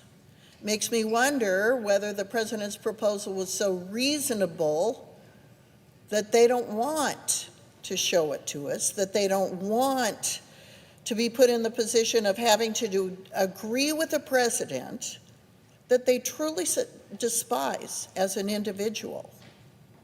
So the whole nation is being held up by this. So I want to apologize to the American people, especially to the TSA agents, the FEMA workers, and other agencies within the Department of Homeland Security who are not getting paid. I want to apologize to the American people who are standing in lines at airports trying to get through TSA to get on airplanes, and they're stuck in those lines for 3 and 4 hours. I want to apologize to the people in my state, day before yesterday, who live in the city of Wright, Wyoming, where there was a over 1,500 acre fire heading in the direction of Wright, and no one from FEMA was available to help advise with regard to those issues. These things are happening around our country today, and yet we have Democrats in this Senate saying The Republicans won't work with us. And we have Republicans in this Senate saying the Democrats won't even speak to us. It sounds like two ships passing in the night in the Senate. Now, the odd thing is, when we're not in front of the cameras, we're not on C-SPAN, we're not on this floor making speeches, we actually do talk to each other. We actually do get along. And yet, here we are in an impasse that has us hurling disagreements at each other that don't even reflect an assessment. If I was watching this on C-SPAN and I was just a citizen, I would say, I don't get this. They're acting as if they don't know what the other side is doing or thinking. Well, even being here in this body, I don't know what the other side is thinking. I hear them say they're mad because ICE agents are wearing masks and don't have warrants. And there's a couple things there that I would point out. The reason ICE agents started wearing masks is because truly belligerent protesters were identifying those ICE agents and then going to their homes and their children's schools and threatening their families. So they put on masks so as they are doing their job, the protesters cannot identify them and harass their families and them for doing their job. Then I hear that this is about the fact that some Americans, protesters, were killed in Minneapolis. We all mourn those deaths. But those were protesters who were not innocent bystanders. They were protesting in a very provocative way, taking on ICE agents directly, either using their cars or kicking the headlights out of cars and yelling and throwing rocks at ICE agents. That's not innocence. It doesn't mean they should have been shot, but it does mean they were not behaving in an innocent manner. But let's look at who was behaving in an innocent manner. Laken Riley was out jogging in Georgia when an illegal alien came up and killed her. And she fought back, and they smashed her until she was dead. That was an innocent bystander. The little girl who was raped and thrown to the side of the road in Texas, that was an innocent bystander. The mother who was jogging here back east, the mother of 4 kids, who was attacked and murdered while jogging, that was an innocent bystander. The problem I have with this whole discussion is we're showing tremendous sympathy for American protesters who were encountering ICE agents in a provocative way, and we have forgotten about the innocent Americans who were killed by illegal criminals, some of whom had been previously arrested in this country and turned loose. When trying to eradicate this country of the illegal criminals who are harassing people in this country, are killing people in this country, are raping people in this country, are human trafficking in this country, we're taking our eye off the reason that ICE exists in the first place. We're taking our eye off the American people who just want to feel safe when they go for a jog, when their kids are out riding their bikes. I do feel terrible about the American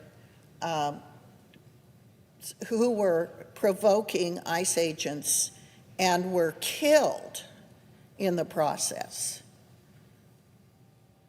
But I feel more sorry for the parents, the children, the husbands and wives who lost their family members through no fault of the innocent victim. So we're in a terrible conundrum here. We have the Democrats refusing to pay TSA, Homeland Security agencies like FEMA, if ICE agents aren't required to strip those masks off their faces when they're arresting people. But the Democrats aren't acknowledging that those masks were worn simply for the ICE agents to protect themselves and their own families. What a conundrum we're in. And the innocent American people standing in TSA lines are bearing the brunt of this. The employees of the federal government who haven't received a paycheck are bearing the brunt of this. I wish the cameras weren't on. I wish we could have discussions on things like this the way our Constitution was drafted. Those were not open discussions. There were no cameras. The founders weren't playing to the cameras. In fact, they locked themselves in a hot, humid, stinky room until they came up with the greatest document that's ever been written in a secular manner by mankind. And here we are defending that document today and debating it. So I would ask my Democrat colleagues, sit down with Katie Britt. Sit down with our Senate colleagues on our side of the aisle. Bring your own colleagues who feel strongly about this, who are passionate about this. Sit down and have a discussion among us. I know you too well. You are reasonable when you want to be.